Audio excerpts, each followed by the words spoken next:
안녕하세요. 반갑습니다. 오늘 살펴볼 기업은 K사인입니다. K사인 최근 실적을 반영하고요. 재무제표, 재무분석을 통해서 한번 기업에 대해서 살펴보도록 하겠습니다. K사인은 정보보호를 위한 암호, 인증, 인식, 감시 등의 보안 기술이 적용되는 소프트웨어 개발 판매를 하는 회사입니다. 2016년에는 블록체인 기술을 활용한 전자지갑 형태의 암호화폐 상용화에 연구도 하고 있는데요. 기업의 실적은 어떤지, 어떻게 운영이 되고 있는지 재무제표를 기준으로 살펴보도록 하겠습니다.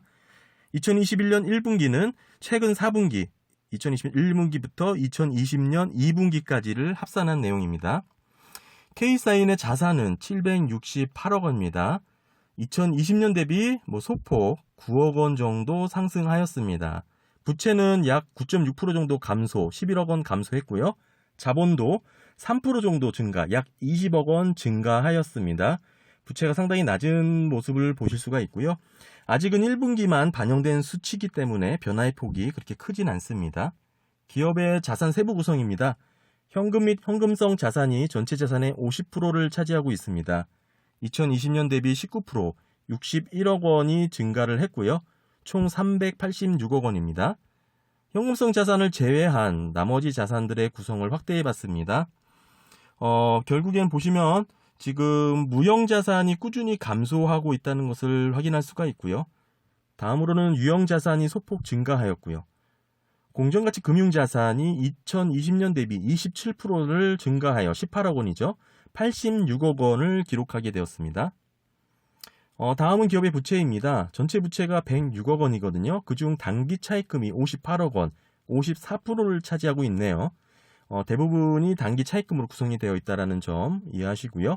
매입 채무가 32억 원에서 16억 원으로 약 49%, 15억 원 감소를 했네요.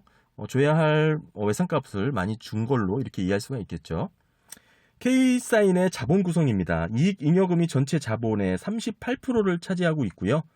2020년 대비 8% 증가, 18억 원이 증가해서 254억 원입니다.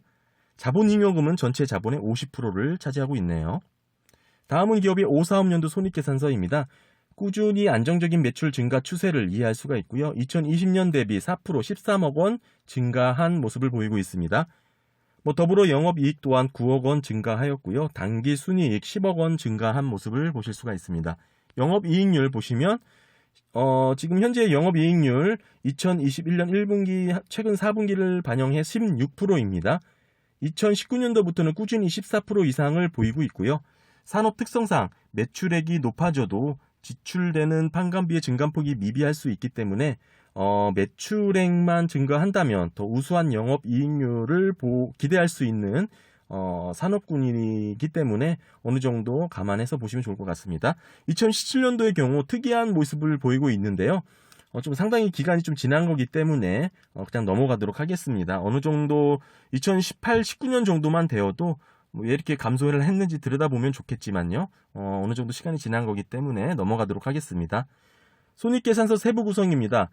영업수익이죠. 매출액에서부터 영업이익까지, 그리고 영업이익에서 단기 순이익까지 평이한 구조를 보이고 있습니다. 특이사항이 없습니다. 영업이익에서 단기 순이익으로 이어지는 세부 항목이죠. 눈에 띄는 건 기타 손실이죠. 2018년도 기준인데요. 38억이 일시적으로 잡힌 모습을 보실 수가 있는데요. 이 부분 한번 확인해 보면 무형자산 손상차손이 24억 원입니다. 전기 오류 수정 손실도 있는데요. 결국에는 이 부분은 자세히 찾아보진 않았지만 대손상각비가 잘못 상계된 걸로 이렇게 예상이 되고요. 무형자산 손상차손에 대한 세부 내용을 한번 봐야겠죠. 개발비 10억 원과 영업권 14억 원입니다. 즉 무형자산의 이제 개발비를 잡은 부분은 자산으로 이제 연구개발 성격이기 때문에 어느 정도 가시권에 들어온 연구개발의 성과라고 이해할 수가 있는데요.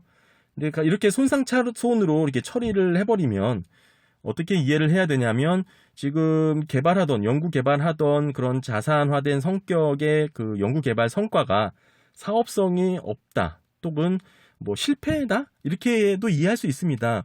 그러니까 개발을 하더라도 수익성이 없다라고 판단을 할 수도 있는 거고요. 개발을 완성 짓더라도 시장에서 큰 메리트가 없을 수 있다. 그렇기 때문에 그동안 잡혀있던 자산에 대한 연구개발 성격, 개발비를 손상 처리했다. 이렇게 이해할 수 있습니다. 금액이 크고 빈번하다면 다소 논란의 소지도 생길 수 있는 항목입니다. 위에서 살펴봤지만 손익계산서 세부 구성입니다. 2017년 이후 꾸준히 무형자산이 감소하는 것을 보실 수가 있죠. 이 부분입니다. 2017년 개발비 손상 보시는 것처럼 15억 원이고요. 2018년 개발비 손상 10억 원, 2020년 개발비 손상 1억 원 정도 있고요. 합산하면 26억 원 정도 있습니다. 지금 현재 남아있는 개발비, 지금 무형자산준의 개발비가 25억 원, 장부가액임을 감안하시면 어느 정도 손상이 되었는지 비교를 하실 수가 있겠죠. 그리고 영업권 14억 원도 지금 들여다봐야겠는데요. 새롭게 투자, 매입, 인수한 기업, 사업 부분에 있어서 회사가 더 이상 사업성이 없다고 판단한 거죠. 투자한 부분에 있어서 사업 전망을 부정적으로 보게 되면 이렇게 영업권 손상 처리를 하게 됩니다. 하지만 지금 보신 거는 현금 지출이 없는 장부상 손실인자분을 놓쳐서는 안 됩니다. 이런 영향으로 인해서 2018년도 당기 순손실을 기록하게 되고요. 기업의 실적이 나쁘지 않기 때문에 어느 정도 감안해서 이해하시는 게 좋습니다. 지금 이런 부정적인 내용들을 말 그대로 공격적인 투자나 연구개발 등에 의한 불가피한 실패 정도로 이해하실 수 있어야 되는데요. 즉 모든 연구개발, 사업 부분의 인수, 투자 등이 매번 성공할 수는 없으니까요. 기업의 한계를 어느 정도 감안해야겠죠. 어떤 분들은 제가 이렇게 좀 긍정적으로 평가하는 모습을 보고 왜 기존과 다르게 해석하냐라고 이렇게 질문하실 분들도 계실지 모르겠지만, 어쨌든 저는 기업의 이제 재무제표를 들여다보면서 결론은 이제 실적을 상당히 중요하게 생각합니다. 만약에 지금 기업이 연속해서 적자가 나는 상황에서 지금과 같은 부정적인 내용들이 나왔다면 당연히 지금처럼 긍정적으로 해석할 수는 없겠죠. 하지만 재무제표는 결국에는 들여다보는 사람들의 주관과 해석 여지가 들어갈 수밖에 없습니다. 그 중에 저는 가장 실적을 중요하게 보고 있는 거고요. 그래서 지금 실적이 꾸준히 상출되고 있다는 기업의 입장을 놓고 봤을 때 어느 정도 연구개발에 대한 실패, 사업 인수 투자에 대한 손상, 이 정도는 충분히 가능하지 않을까 이렇게 보는 겁니다. 또 이제 이런 식으로 재무제표를 들여다보시면 여러분들만의 이제 주관과 해석하는 방향 등이 이제 갖게 되실 수가 있는데요. 어떤 분들은 이제 미래 성장 가능성을 아주 중요하게 판단하시는 분들도 있습니다. 지금 돈을 못 벌어도 향후 시장을 확대하거나 시장 지배력을 강화할 기업을 이제 투자하시는 거죠. 각자 투자 스타일과 성향이 다르기 때문에 본인에게 맞는 방법을 찾으시는 게 좋습니다. 이렇게 재무제표를 꾸준히 들여다보면은 기업의 성향, 느낌이라고 해야 될까요? 이런 거를 어느 정도 이해할 수 있는데요. 물론 작정하고 속이려고 한다면 어쩔 수 없겠지만, 그럼에도 이 숫자라는 거는 어느 정도 흔적이 남기 마련입니다.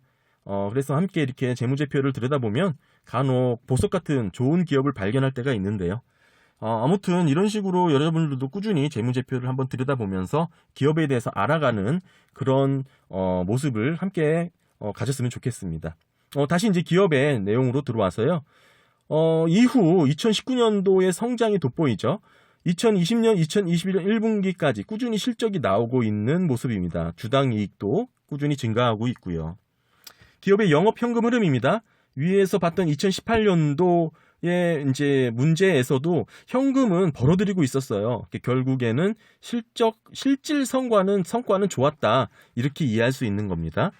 2021년 1분기 영업이익이 58억 원이고요. 당기 순이익 53억 원, 영업현금 흐름 104억 원입니다. 차이가 좀 있죠? 조정 내역을 살펴보시면 2020년도 결산보고서입니다. 위에서 살펴본 무형자산 상각비 13억 원 나왔고요. 매출채권 감소 15억 원. 받아야 될 돈을 받은 겁니다. 그래서 현금 유입이 된 거죠. 그 외에도 기타 유동부채, 선수금 등이 이제 잡혔고요. 이런 원인으로 이런 차이가 발생하고 있습니다. 기업의 이제 비영업 자산을 계산했고요. 보시는 것처럼 498억 원 나왔습니다. 비영업 부채도 봐야겠죠. 금융부채, 2단 부채는 총 59억 원으로 나왔고요. 순비영업 자산은 439억 원입니다. 그래프로 보시면 더 이해가 쉽죠. 순비 영업자산 439억 원, 순 영업자산 223억 원, 즉 기업은 본질적인 영업에 사용되는 자산이 223억 원이라는 겁니다. ROIC가 21%로 계산이 되었습니다. 기업은 영업 본질에 대한 성과가 21%인 겁니다. 실제 기업이 영업에 사용하고 있는 자산을 가지고 실적을 내고 있는 수치를 나타낸 겁니다. ROA, ROE 차이가 별로 미비하죠. 즉 기업은 부채 활용, 레버리지의 효과가 그리 크지 않다 이렇게 이해할 수가 있습니다. 당연히 부채가 워낙에 적었기 때문에 당연한 수치입니다. 기업의 상장 주식수를 기준으로 퍼를 계산하면 42배가 나오고요. 주가는 3,145원으로 계산을 한 겁니다. 순비 영업자산을 조정하면 퍼가 34배로 낮아집니다. 그만큼 현금을 많이 갖고 있는 부자 기업이라는 의미죠. 시가총액에서 처분할 수 있는 자산, 내가 즉시 회수할 수 있는 비영업 자산을 차감한 부분으로 퍼를 계산했더니 34배로 낮아졌다는 의미입니다. 유동 주식수죠. 자기 주식수를 제외한 걸로 계산을 해보면 퍼가 42배, 조정 퍼는 33배까지 낮아지고요. 실제 거래가 되는 유동 주식수죠. 최대 주주 지분을 빼고 5% 이상 주주를 빼고 보시면 퍼는 28배고요. 조정 퍼는 20배까지 낮아지네요. ROE를 기준으로 기업의 적정 주가를 계산해보면 1205원에서 1765원 사이가 나오는데요. ROE 자기 자본과 2021년 결산 기준을 예측한 겁니다. 상승률 대비로 예측을 했고요. 현재 주가가 3,186억 원에서 4,667억 원 사이인 것을 볼 수 있을 수가 있는데 지금 적정 주가를 놓고 봤을 때 상당히 고평가되었다는 것을 이해할 수가 있고요. 하지만 어디까지나 참고용이라는 점 놓쳐서는 안 됩니다. 이 기업의 보통주 베타값을 한번 계산을 해봤습니다. 코스닥 수익률과 K사인의 수익률을 베타 분산 그래프로 추정을 했고요. 보시는 것처럼 이 기울기 값이죠. 0.7886이 이제 이 기업의 주식, 보통주의 베타 값이 나오는 겁니다. 결국에는 이 무위험 이자율이죠. 1.98%, 시장 수익률 5.58%, 보통주 베타 금액을 놓고 CAPM 계산을 해보면 지금 이 수치가 4.8%가 나왔어요. 결국에는 지금 이 기업의 주식을 투자하면서 주주들이 각 요구하는 수익률이라고 할 수 있습니다. 요구 수익률이라고 볼 수가 있고요. 또 기업 입장에서는 자기 자본을 사용함으로 인한 할인율이라고도 이해할 수가 있는 겁니다. 결국 이 기업은 주식을 결국에는 발행함으로써 이 정도의 할인율로 모든 사업 부분이라든지 사업 확장 하실 때 이제 할인율로 적용을 하시겠죠. 어느 정도 이제 이 기업에 대해서 투자를 할 때 수익률에 대한 부분을 이제 확인을 해봤으니까요. 이 부분까지 함께 들여다보면서 기업의 전반적인 평가를 해보시면 투자하시는데 다소 도움이 되실 것 같습니다. 오늘 기업에 대해서 살펴봤는데요. 시청해 주셔서 감사합니다.